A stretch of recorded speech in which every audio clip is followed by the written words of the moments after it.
Come, come, come out tonight. Come, come, come out to play. Come, come, come out tonight. Alice, come out and play. After the accident, when Alice finally regains consciousness, she was in the bar standing before the aforementioned Gothic clock that read 1 minute past 9 in the morning.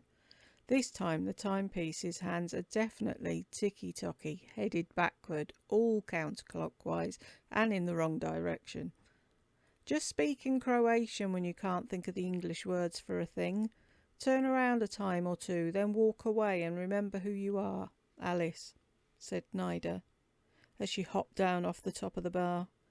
She'd been festooning the interior of the Mad Hatter bar and restaurant with flowers she'd fashioned out of papier-mâché, because if anyone would ever care to ask, she'd tell them that the mad owners of the Hatter do not care about such matters.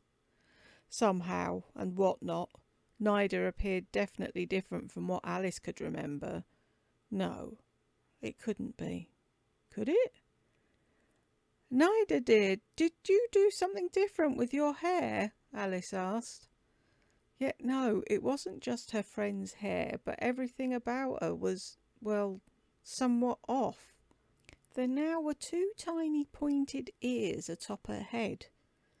They were barely visible, but Alice was sure they were ears nonetheless. Nida's face was covered with the sheen of fine hairs, so much so it resembled fur.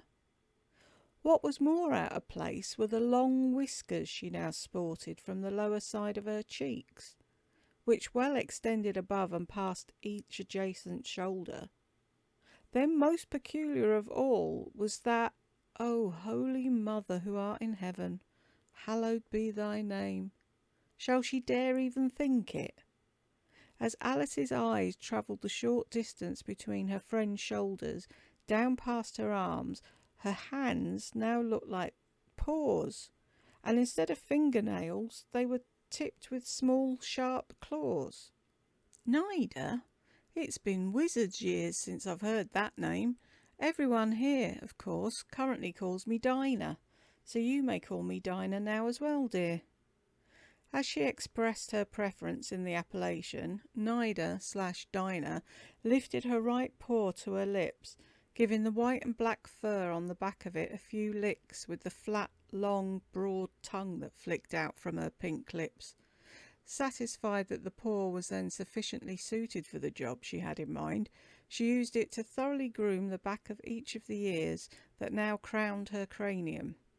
First she brushed the right ear, and then reaching around toiled with the left one until sure the task had been satisfactorily accomplished. Oh, my moons and stars, thought Alice. Should she even think it, much less say? And if she were to say it, then how should it be kindly said? Well, might as well just get it out there then. The girl, who's her very, very, very good friend, presently looked just like a cat. Now, it wasn't so out of sorts for Alice's gal pal to play a joke on someone, although it was rarely on Alice. During the time they worked in the restaurant together, which often would seem an eternity, customers had often remarked how similar the two looked, and on occasion even questioned if they were sisters. So the girls being girls, colluded on a prank when asked by replying they were not only sisters, but indeed twins. They'd even concocted a tale where they'd been born to Russian parents who were on the run from some bad guys back in the old country. Thus their parents had forbidden them to speak Russian in public lest they'd blow the family's cover.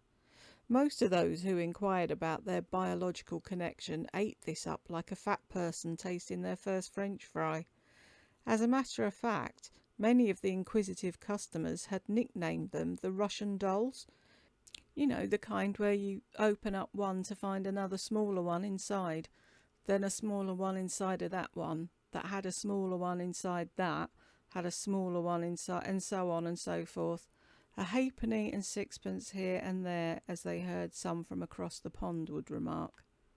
Trying to avoid it, Yet ultimately yielding to temptation, Alice broached the subject to ask, Dinah, are you, well, I don't know how to say it, so I'll just blurt it out. Are you a cat? A cat? A cat? A feline? A moggy? A puss? A kitty? A mouser? A tabby? A grimalkin? A pussy? A malkin? A cat? Alice, dear girl, what exactly are you trying to say? I'm actually no longer quite sure now, my dear Dinah.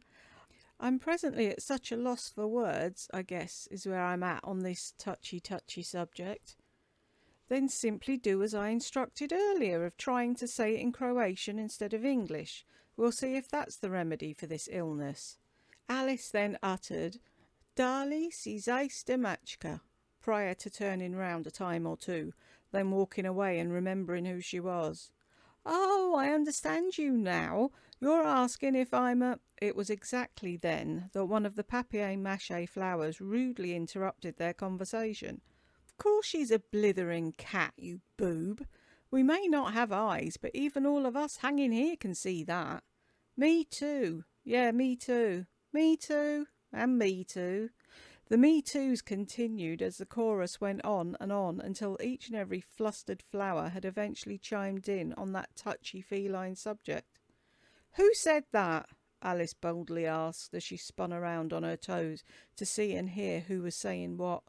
Speak up now. Who? I said that. Someone after a few seconds had responded. May I ask your name then, in order that I may address you properly?